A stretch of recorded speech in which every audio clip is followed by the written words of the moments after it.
Hey everyone, welcome to another episode of Win the Hour, Win the Day. And I am your super lucky host today, Chris Ward. We have Sharon Lechter in the house. And boy, oh boy, if you think you don't know who Sharon is, you do, you just don't know that you know. So let me just give you a little synopsis of what she's accomplished in her phenomenal career. Sharon Lechter is internationally recognized as a financial literacy expert, keynote speaker, and business mentor. She is a New York Times bestselling author, successful entrepreneur, and philanthropist, and has enjoyed a 35-year career as a licensed CPA. She has advised 2 US presidents on the topics of financial literacy. Sharon co-authored the international bestseller Rich Dad, Poor Dad, and 14 other books in the Rich Dad series.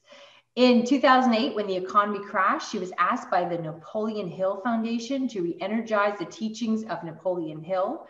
Her best-selling books with the foundation included 3 Feet from Gold, Outwitting the Devil, Think and Grow Rich for Women, Success and Something Greater. And she is featured in the Think and Grow Rich, The Legacy, and the national television series World's Greatest Motivators. Sharon is currently launching her newest title, Exit Rich, to support entrepreneurs in building value and scalability in their business so they can be in the position of their greatest potential. Sharon, we're thrilled to have you. Welcome to the show. Thank you, Chris. Delighted to be with you. And I think it's great that you're doing this to support entrepreneurs. Oh my heavens, boy, oh boy. Listen, I cannot think of a book you've written that I have not read. And more than that, has had a huge impact on how I see business and life. As I mentioned to you earlier, until I wrote my own book, whenever I got a new client as a gift to them, I gave them 3 Feet from Gold. Everything about it is awesome. But I remember being in my 20s and tripping across Rich Dad, Poor Dad. And boy, was it an awakening for me just on that whole false sense of thinking that when you had a house, it was asset and all this other stuff. So I digress. It's not all about me at all. I just wanted to let you know you had a fan. So what I would ask is, not only are you a fountain of wisdom and just stellar at everything you do, but your journey is fascinating to have, coordinated this much success with such profound impact on the world. So would you mind telling us entrepreneurs how sort of that came about, or what lessons you learned that you could share with us? Well, certainly, Chris. Thank you so much.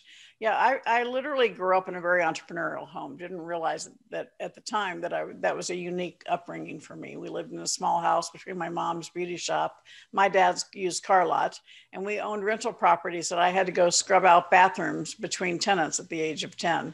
I swore I would never be an entrepreneur. I wanted to be that sophisticated professional. So I was the first generation to go to college, got my degree in accounting, was one of the very first women in public accounting, and living the life of a single woman in the city of Atlanta. And about the ripe old age of 25, I realized, I'm working really long hours for someone else.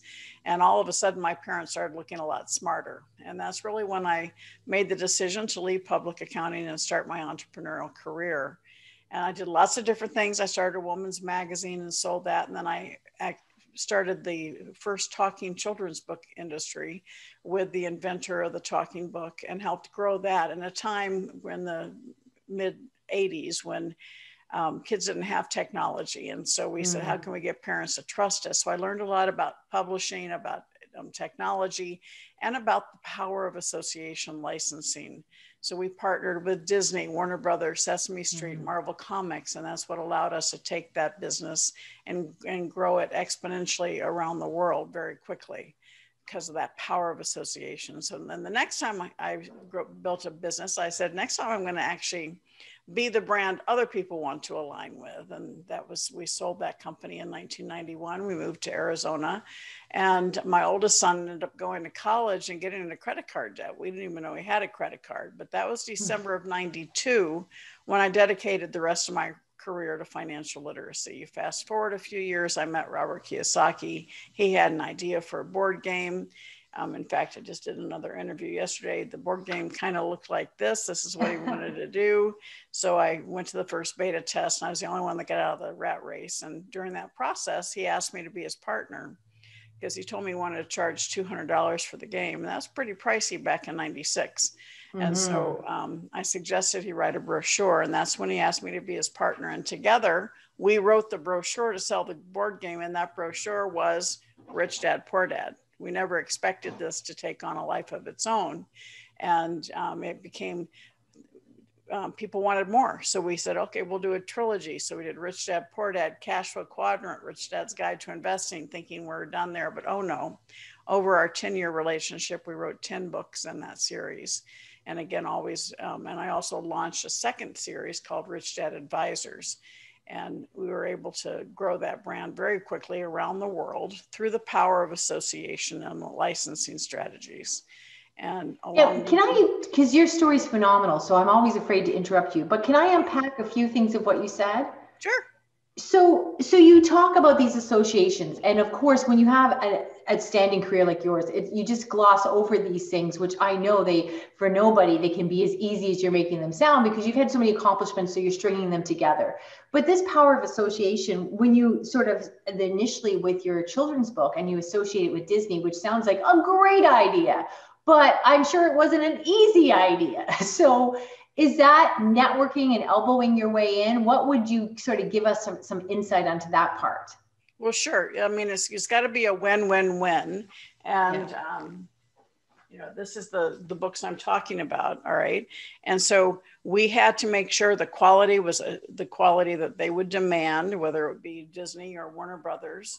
And we had to show them that it would expand and add value to their product base and add value to their fans. And so it was not an easy thing to do. We had to, because back then we had a little sound chip that we had to get the highest quality we could. And it was certainly nothing like today's, because back then it was just beginning. And so you had to get the sound right. And it was an uphill battle, but it was one worth it, because we knew that once we accomplished that, we would have validation of the highest kind. And so it's really important for us to, when you're looking for that next association, is to earn that right and show how you can add value to them as well. So earning the right, showing you can add value, and then is it just pure networking? Like one contact led you to the next? Would that be your approach? Well, you want to be where they are, and you want to make the approaches that show how you can bring value to them in an area that they have not established value yet. And they saw the opportunity of bringing books to life at that time. One of the reasons I was excited about being in the company was my kids didn't like to read.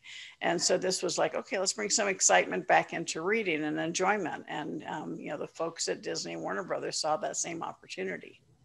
Fabulous. And then by the way, we also patented the soundboard. So that gave us a proprietary competitive advantage to someone else. So any way you turn the cube, you came up smart. Okay. And then you said, look, that's great, but what would be even better would be if I was the brand. And so that led you to the Rich Dad, Poor Dad series. Now, also, I think too, I've read things about you over the years for sure. And that wasn't the title he was going to call it originally. We're leaning more to your expertise on that angle, are we not?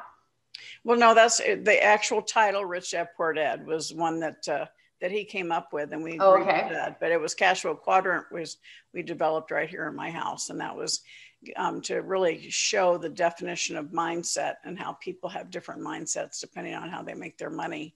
And the Rich Dad, Poor Dad book he had written a bunch of collections of stories. And so I'm the one that actually pulled it all together, synthesized and created Rich Dad, Poor Dad. And again, it was to talk about a philosophy of buying, building, and creating assets. And when we wanted to publish it, the publishing houses we talked to said financial books are green, black, or red. And we go, that's why we want it to be purple. We wanted to stand out. And you go to the bookstores today, the few that are left, and you go into business section, you see a lot of purple because of the success of Rich Dad. And so you want to take the path less traveled. You want to step up and stand apart. That gives you your competitive advantage. Excellent. And I know, so you talk about formatting the book. I think the story I'd heard is the many variations of his name and the simplicity and the power of the one he finally chose. But then you're saying your contribution was how that was pulled together. Is that correct? Well, no, Sorry, the book. Well, My apologies. we did 15 books together. Everybody Right. was slightly different, but Rich Dad Poor Dad, of course, was the very first one, and it brought together lots of different lessons that he'd learned from his rich dad, but also Right. a lot of value that I had learned from my father. Right. My apologies. So I was tapping into the fact that how that was pulled together to be more like a fable. Because I know when Greg Reed was talking about 3 Feet from Gold, as he tells the story, he's like, he thought he had this great book and he was getting rejected a bunch of times. And then finally he met up with you and he said, she's Sharon, that no, you can't do that. No, don't do this and pull this out and put this in and this will be more flowing and turning it. And I think to the simplicity, but the beauty of the fable that's told in many of these books. So taking really complicated concepts and instead of drilling down the grinding of the entrepreneur, it really has a breadth and simplicity that makes it so inviting, and also so you can read it again and again. Well, it's also for me, I try all of my books. I try to bring in the concept of storytelling, because when people just read facts and you're telling them something, it kind of goes into their brain. But when you share a story that people can relate to, it hits their heart. And that's how people actually can become inspired to take change. So the more you can story tell and share as opposed to tell, or dictate, it would be more impactful for people. And, we know that, and I know that, and sometimes you forget that, especially when you think your subject is more intense or practical or grown up or financial, right? Like what you said is wise if you're writing a book about subject A, but this is really financial literacy, so we need to make this more important. So again, many lessons in there. So as you were continuing, my apologies, now you go into the Rich Dad Poor Dad series, and as you move on, your next big accomplishment is... Well, when I made the decision to leave Rich Dad in 2007, it was the height of our success, but Robert and I were no longer aligned with how we wanted to move forward. And so I wasn't quite sure. I thought Rich Dad was going to be my legacy, but somebody upstairs had more in store for me. And I got the phone call from President Bush asking me to be on the first President's Advisory Council. And I served President Bush and President Obama. And so I share that story because sometimes you have to close one door for other doors to open, maybe not know what they're going to be, but you have to make space and for the opportunities to come your way. And a few months later, in March of 2008, I got the call from the Napoleon Hill Foundation. Now, I read Think and Grow Rich when I was 19, but I was so thrilled to get the call because at that time, we know what was happening in the economy. They wanted to reinvigorate Napoleon Hill's teachings. And again, I wouldn't have had that call had I still been at Rich Dad. So for everybody watching and listening, is there a door in your life you need to close to make room for new opportunities? Those are powerful lessons. So then now, when you've got this wealth of accomplishments, where do you go from here? What makes you want to, do your next book, Exit, I want to make sure I get the title right, Exit Rich, because I have read it, Exit Rich. What excites you when you've accomplished so much already? Where do you go as an entrepreneur? Well, I'm constantly striving. And right now I'm talking to a couple of well-known people in real estate about doing a real estate book. I'm always looking for the next opportunity to share and to inspire people to take action in their lives. There's a lot of noise out there. And so, I bring a little validity to what I share as to facts that I've been there, done that. And Exit Rich is probably the least storytelling book I have because I'm partnering with the top female business broker, and she talks about specific tactics. But I come in and look at each chapter from a mentor's perspective and talk about the overall strategy. So again, we share a lot of stories, a lot of examples, but we want people that have successful businesses. All of your folks, every one of your people should get Exit Rich because it helps you show how to build that foundation of a successful business, and then how to take your successful business and make it sustainable, scalable, and saleable. You may not choose to sell it, but you may want that to be in your family for generations. And so building that stability around your business. And this is from tons of experts, tons of experience, tons of companies that successfully exited and some that did not. And so we share the pathway to build the value in your business so that it can be scalable, because too many people own a job, not a business. And I want them to understand the strategy and the tools and the steps they can take to truly create that economic engine, that business that works for you. I agree so much. And I call that a little bit of it business maturity. Because what happens, like, kind of think about when you were 17, the person you thought you were going to be, their standards you're going to have, and all this stuff. And then you get up there, whatever age, 25, 35, 40, and you go, oh, okay, the rules are different than I thought, blah, blah, blah. And, all the lessons you think, if I'd done this sooner. And that's the same thing with business. This idea that you can't imagine selling the business. Well, one day you are going to retire or do want to work less. So you want to make sure that you just don't close the doors and like, that's it. Right. So that is just 100%. Too many businesses that want to sell can't, because they've not put in the foundation, and they basically own a job. And so they can't sell the business. And I want that to change. I want to be able to prove to you that you can build that asset that is something that can sell and live beyond you. And it's so important. I mean, the book itself is being released in June, but you can, I've made it available for people with like your groups that you can actually get it right now. And you can go to exitrichbook.com/buy and get a copy immediately electronically. And then we'll send you the copy when it's released, because it's such important information that one item in there can create increase in the valuation of your company tenfold.